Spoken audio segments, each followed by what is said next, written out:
whatever we could do for the film, it should elevate the film to the next level. And only if the film as a team is a blockbuster, and that gives us the maximum satisfaction. And I'm really happy that happened in Andhra King Taluka. And one thing that we all చాలా కాలం travel చేశారు and you been part of the like అంటే ప్రతి promotion లో part ఉన్నారు, అటు కన్నడ కూడా ఇక్కడ తెలుగు కూడా పార్ట్ అయ్యారు. ఈ జర్నీలో మీకు హోల్సమ్ మూమెంట్ ఏంటి అండ్ ఫిలిం లో మీకు హోల్సమ్ మూమెంట్ ఏంటి? అంటే మీ క్యారెక్టర్ కి తగ్గట్టు చాలా ఇంపాక్ట్ఫుల్ సీన్స్ పడ్డాయి సినిమాలో. సో మీకు హోల్సమ్ మూమెంట్ ఏంటి ఫిలిం లో ఒకటి, అండ్ ఈ జర్నీలో మీకు హోల్సమ్ మూమెంట్? ఒకటైతే చెప్పొచ్చు, ఎవ్రీడే ఇస్ అన్ని డేస్ నాకు అలాగే ఇదైపోయింది. అంటే ద వే హీ డైరెక్ట్స్ ఏమంటే ఒక్కొక్క సీన్ని అంత ఆరామ్సే కూర్చొని నాకు ఇది కావాలి, ఇలా ఉండాలి, ఇంతే అతని టోటల్ ఆ క్లారిటీ వచ్చే వరకు మాట్లాడుతూనే ఉంటాను నాతో, షార్ట్ తీసే వరకు. నాకు ఒక డిఫరెంట్ ఎక్స్పీరియన్స్ ఒక డైరెక్టర్తో. ఇలా యూజువల్లీ హీరోస్కి ఏమంటాయి, డైలాగ్ ఇచ్చే సార్ మీకు తెలుసు కదా అంటారు, ఎలా చేయాలి సార్ ఏం సార్ అంటే ఇది నాకు కొత్త experience. But first day I never forget that first day. Actually నాకు ఆ స్టోరీ ఇప్పుడు నాకు గుర్తింపోయింది అది ఇంట్లో. ఉపేంద్ర సార్, ఈ సినిమా స్టార్టింగ్ వచ్చేసి హీరో అండ్ అభిమాని స్టార్ట్ అయింది, ఎండింగ్ వచ్చేసరికి అభిమాని ఏమో హీరో అయిపోయాడు, హీరో వచ్చేసి అభిమాని అయిపోయారు. మీ లైఫ్ లో అలా ఏమైనా జరిగిందా? అంటే ఎవరి అభిమాని అయినా చూసిన తర్వాత మీరు మనం మెస్మరైజ్ అయ్యారా మీ అభిమాని చూసిన తర్వాత? టోటల్ ఈ కెరియర్ లో ఒక 35 years కెరీర్ అయిందే అది. స్టార్ అన్నారు, ఇప్పుడు నాకు తెలిసింది నేను ఒక ఫ్యాన్ అని. మీ అభిమానులు సార్, నా అభిమానులు, మీ అభిమాని ఎవరినైనా చూసి మెస్మరైజ్ అయ్యారా? అదే చాలా అయ్యాను, చెప్పాను కదా. ఇప్పుడు ఎవరు చూస్తేనో అభిమాని అయిపోతాను. నేను ఆటోగ్రాఫ్ ఇచ్చేదే కన్నడలో అభిమానిಗಳ అభిమాని అని. మహేష్ గారు, కంగ్రాచులేషన్స్. సో బేసికల్గా మూవీ చూడక ముందు ఫ్యాన్ అంటే ఏంటి ఇంత పిచ్చి అని చాలా మంది తిట్టుకుంటూ ఉంటారు. బట్ ఈ మూవీ చూసిన తర్వాత ఓకే ఫ్యానిజం అంటే ఇలా ఉంటుందని అంటారు. But there is a detailing, like Ram గారు మెడలో ఒక చైన్ అన్నది ఉంటుంది, అది ఎండ్ వరకు అంటే జస్టిఫికేషన్ అనేది ఎండ్ వరకు ఇవ్వరు, అయిపోతూ ఉంటే ఎక్కడ ఇవ్వరేమో దాని గురించి మాట్లాడరేమో అనుకుంటే ఇదొక్కటి చాలు నాకు నువ్వు ఇచ్చేది అంటే లైక్ అక్కడే జస్టిఫై అయిపోయింది, లైక్ నీ అమౌంట్ నాకేం అవసరం లేదని.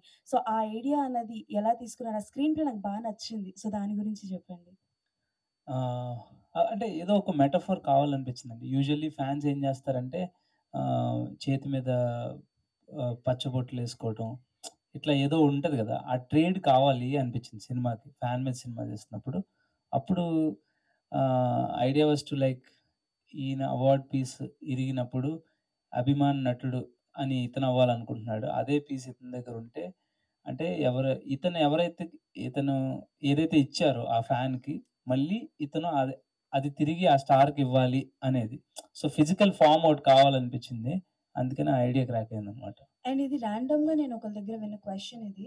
సో జనరల్గా మూవీ ఎలా ఉంది అని అంటే లైక్ బాగుంది, బట్ ఈ టైంలో ఈ జనరేషన్లో కూడా అలాంటి ఫ్యాన్ అలాంటి హీరోస్ ఉంటారా అనే ఒక క్వశ్చన్ అయితే ఉంది. అందుకే అనుకుంటా సో 2000 ఫామ్లో తీసినట్టున్నారు ఆ టైంలో. అంటే ఇప్పుడు కాదండి, మీరు చూడాల్సింది ఏంటంటే ఈ ఫిక్షనల్ క్యారెక్టర్స్. సో ఈ క్యారెక్టర్స్లో ఉన్న జెన్యూనిటీ మీరు అబ్జర్వ్ చేస్తే మీరు కూడా అలా ఫీల్ అవ్వచ్చు. సో మనం always we don't need to be judgemental and too much మనం ఇలాగే ఉండాలి ఇప్పుడు లేరు అని కూడా మనం క్వశ్చన్ చేయవసరంలా. అలా ఉండకుండా ఇది ఇలా ఉంటే ఇంకా మీకు హెల్ప్ అవుతుంది అనేది కూడా కన్వే అవుతుంది కదా. మహేష్ గారు సో కనెక్ట్ అయ్యాను, నువ్వు ఒకడు బాగుపడితే చాలు అనుకున్నాను, బట్ ఊరందరూ ఇట్లా అనేది. సో రావు రమేష్ గారి క్యారెక్టర్ గురించి ఆ ఇన్స్పిరేషన్ ఎలా తీసుకున్నారు? యాక్చువల్లీ ఫాదర్ క్యారెక్టర్ చాలా ఇంట్రెస్టింగ్గా వచ్చింది. ఫస్ట్ నుంచి నేను ఒక కొడుకుని సపోర్ట్ చేస్తున్న ఫాదర్ అని రాసుకున్న క్యారెక్టర్ అది. ఆయన చేయడం వల్ల ఆ క్యారెక్టర్కి బ్యూటీ వచ్చింది, ఆయనకున్న ఎక్స్పీరియన్స్, ఆయనకున్న గ్రేస్, ప్రతి ఆ చిన్న చిన్న మైన్యూట్ ఎక్స్ప్రెషన్స్ కూడా ఆయన డీటెయిల్డ్గా ఇవ్వగలరు. అవన్నీ స్టాండ్ అవుట్ అయినాయి, దానికి తోడు ఆ సీన్స్ కూడా హెల్ప్ అయినాయి కాబట్టి సూపర్బ్ అండి. అది కథలో ఉన్న పార్టే. యాక్చువల్లీ ఫాదర్ పాయింట్ ఆఫ్ వ్యూలో చూస్తే ఇది ఫాదర్ స్టోరీ కూడా.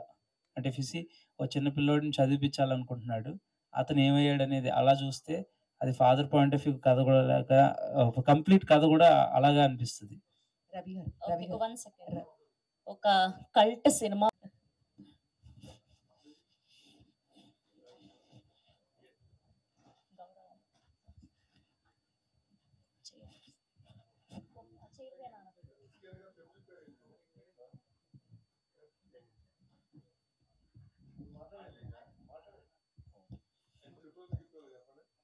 అంటే షూస్ వేసుకుందాం. యూజువల్గా ఏదన్నా ఫంక్షన్కి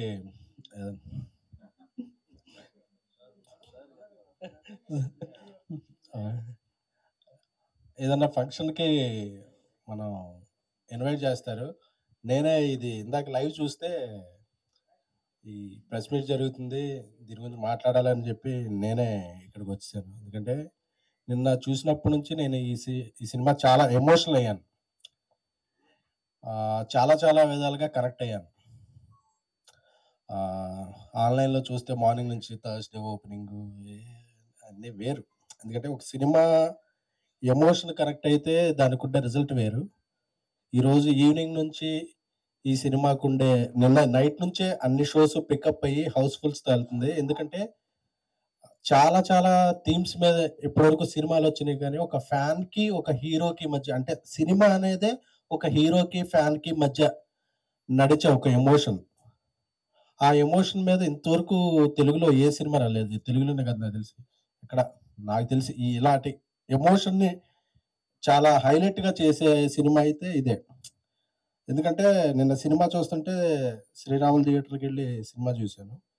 చూస్తుంటే నాకు ఆర్టిస్టులు ఎవరు కనిపించట్లేదు. క్యారెక్టర్లన్నీ అలా కళ్ళ ముందు కనిపిస్తుంటే నా కాలేజ్ లైఫ్, ఫ్యాన్గా గడిపిన జీవితం, అభిమానికి మధ్య ఉండే రిలేషన్ మాత్రమే. అలాంటి రిలేషన్, గొప్ప రిలేషన్ని ఈ సినిమాలో చూపించిన గొప్ప గొప్ప సీన్లకి ఎవ్రీ ఫ్యాన్ కనెక్ట్ అవుతారు. మహేష్ గారికి నాకు ఆయన ముందు నుంచి తెలుసు.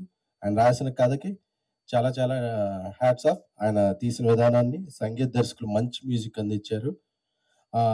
మైత్రి మూవీస్ చాలా కథాబలం ఉన్న సినిమాలను ఎప్పుడు నమ్మి వాళ్ళు తీసే సినిమాలు ఎప్పుడు, ఎందుకు వాళ్ళ సక్సెస్ రేట్ ఇండియాలో నెంబర్ 1 ప్రొడ్యూసర్లు అంటే వేరియస్ జోనర్లు, వేరియస్ కథలకి ఇలాంటి కథలకు బలం ఇస్తారు.